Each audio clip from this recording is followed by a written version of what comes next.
वफाकी हुकूमत की शाह खर्चियाँ जारी हैं। वफाकी हुकूमत की जानिब से अरकान पार्लियामेंट की स्कीमों के लिए 50 अरब जारी कर दिया गया।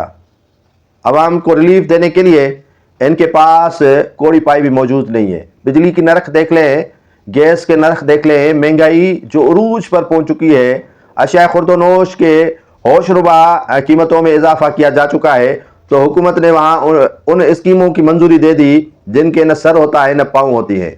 हुकूमत ने अरकान पार्लियामेंट की स्कीमों के लिए 50 अरब रुपए जारी करने की मंजूरी दे दी।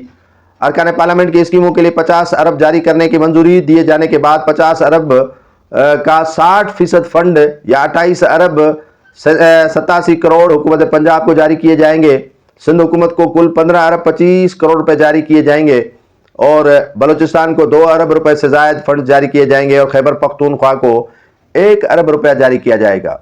ये तो रकम सड़कों की तामीर और दीगर जो स्कीमें हैं उनके लिए मंजूर की गई हैं, लेकिन अवाम के लिए जो रिलीफ हुकूमत को देना चाहिए था वो ताहाल न मिल सका है।